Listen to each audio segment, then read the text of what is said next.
اعوذ باللہ من الشیطان الرجیم، بسم اللہ الرحمن الرحیم۔ السلام علیکم ورحمۃ اللہ وبرکاتہ۔ ساری تعریفیں خدا کے لیے، درود و سلام محمد و آل محمد کے لیے۔ اللہم صلی علی محمد و آل محمد وعجل فرجہم۔ ناظرین محترم، میں آپ کی میزبان صدف عابدی پروگرام بزم نساء لے کر ایک دفعہ پھر حاضر خدمت ہوں۔ ہمیشہ کی طرح میرا ساتھ دینے کے لیے سیما عباس صاحبہ آج موجود نہیں ہیں۔ وہ کچھ اپنی ذاتی مصروفیات کی بنا پر آج پروگرام میں شرکت نہیں کر سکیں، لیکن انشاءاللہ تعالی اگلے پروگرام میں وہ ہمارے ساتھ ضرور موجود ہوں گی۔ ناظرین، جیسا کہ آپ کو معلوم ہے ہمارے پروگرام میں 4 سیگمنٹ ہوتے ہیں ہمیشہ، تو اس دفعہ بھی 4 سیگمنٹ ہمارے پروگرام میں ہیں۔ پہلا سیگمنٹ ہم اور ہمارے مہمان، دوسرا سیگمنٹ فوائد قرآن، تیسرا سیگمنٹ ہیلتھ اینڈ نیوٹریشن، چوتھا سیگمنٹ ہم اور ہمارے ناظرین، جس میں آپ فون کالز کرتے ہیں اور اپنی بہت اچھی رائے سے ہمیں آگاہ کرتے ہیں، مولا کے قول سناتے ہیں، منقبت سناتے ہیں، سلام سناتے ہیں۔ جیسا کہ آپ کو معلوم ہے کہ آج کل امام جعفر صادق علیہ السلام کے شہادت کے ایام چل رہے ہیں۔ ہم 2 پروگرام پہلے بھی اس حوالے سے کر چکے ہیں، لیکن امام جعفر صادق علیہ السلام کی شہادت کے حوالے سے جو آج ہم پروگرام کر رہے ہیں وہ بزم نساء میں آخری پروگرام ہے۔ اسی لیے آج ہمارے پروگرام کا عنوان بھی ہے شہادت امام جعفر صادق علیہ السلام۔ ہم کوشش کریں گے کہ امام کی زندگی پہ کچھ روشنی ڈالیں اور ان کی شہادت پر تھوڑی سی روشنی ڈالیں، اور آج کی جو مہمان ہیں ہم ان سے گزارش کریں گے کہ وہ ہمیں امام کی زندگی اور شہادت پر تھوڑی سی معلومات فراہم کریں۔ اور اسی کے ساتھ میں اپنی مہمان ساتھی کا تعارف کراتی چلتی ہوں، جو کہ ذاکرہ اہل بیت ہیں، ماشاءاللہ قرآن فہمی ہیں اور ماشاءاللہ بچوں کو درس دے رہی ہیں، قرآن کی تعلیم سے منسلک ہیں۔ ہماری بہت ہی پیاری سی سسٹر غزالہ شرازی صاحبہ، آپ کا بہت بہت شکریہ کہ آپ تشریف لے کر آئیں۔ ناظرین، خالق عالمین نے اولاد آدم کی ہدایت کے لیے حضرت آدم سے لے کر آخری نبی محمد صلی اللہ علیہ وسلم سے محمد وآل محمد وعجل فرجہم قائم آل محمد تک جیسا عالی قدر بندوبست فرمایا اپنے دین کی حفاظت کے لیے، ان سب میں حضرت امام جعفر صادق علیہ السلام کی ذات وقار ایک ایسا بدر منیر ہے کہ جس کے بغیر یہ سلسلہ ہدایت ناقص اور نامکمل ہمیں نظر آئے گا۔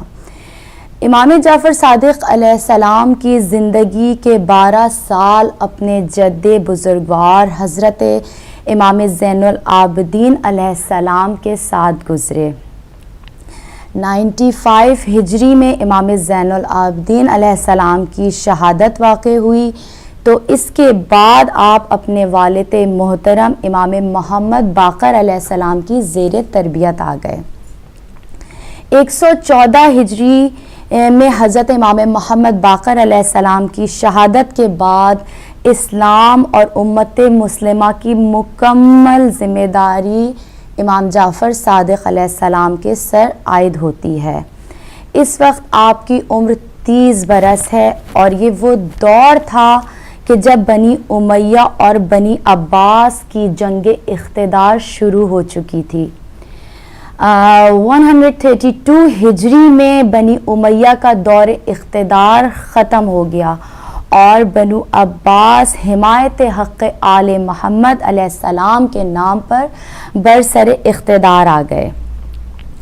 امام کی زندگی کے جو منصبی دور ہے وہ 18 سال بنی امیہ کی حکومت رہی اور 15 سال بنو عباس کا دور رہا، اور پوری اگر ہم زندگی کا حساب لگائیں تو آپ کی حیات طیبہ میں 10 بنی امیہ کے بادشاہوں کی حکومت رہی اور 2 بنو عباس کے بادشاہ رہے۔ ایک صفحہ جو ختم ہو گیا، دوسرا منصور جس نے آپ کو زہر دے کر شہید کیا۔